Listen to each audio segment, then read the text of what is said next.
Mini episode 1118 of the FDH Lounge is brought to you by Sportsology, delivering unconventional columns and webcasts about sports, TV, music, movies, and more. Follow them on the web at sportsology.com. The FDH Lounge. You want to schedule your life around it. A long time ago, on a gloomy, wet Cleveland spring night, two men stand alone amidst the late-night drizzle. Their voices echo across the vacant station parking lot as they debate the merits of the great American radio show that have been missing for far too long. On that night, an idea was born. That idea became the FDH Lounge.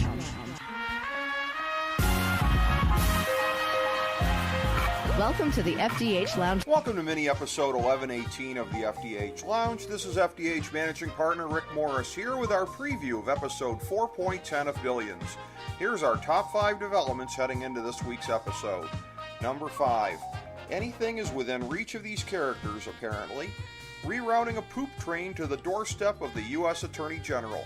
Swooping in and purchasing the Chrysler Building. Hiding an elite fund within a fund from some of the top traders in the business who happen to be employees of the company.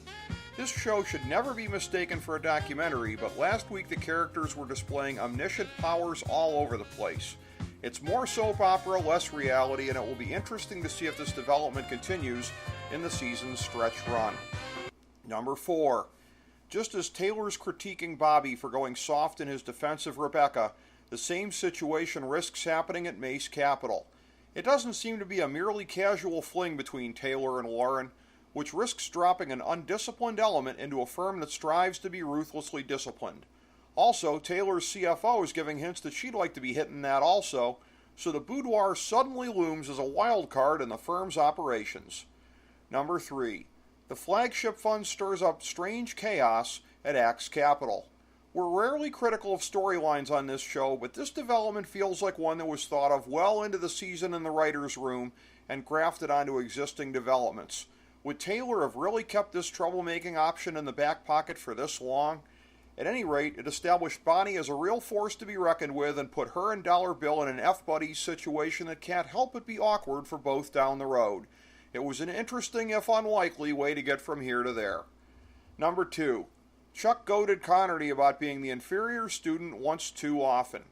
Granted, Brian's been nothing but an errand boy for Chuck, albeit one with one of the sweetest titles in the American legal system, but Chuck woulda, coulda, shoulda been a little less overbearing about it because now Dr. Gus is going to be out to create a monster. A Connerty who is the strategic equal of Sacker and Jock is going to be at the heart of an alliance that could prove to be too much for Rhodes Jr. Number 1. Chuck sells out his dad and Wendy in order to keep the poop heat on Jock. It probably felt liberating to do it to the former, but the latter will make him pay. Just as Wendy was opening herself up to Chuck again, granted if he could save her medical license, but still, he probably notched the third strike in his marriage. He came back from poaching her session notes and at least stayed in limbo after publicly exposing their kinks. But when Wendy finds out that he could have helped her and didn't, he's going to be importing other dominatrixes for the rest of his natural-born life. This week's previews show that Wendy is going to have Bobby's full support in beating back the challenge, but even success in her defense won't be enough to let her forget what Chuck did when, but not if, it comes out.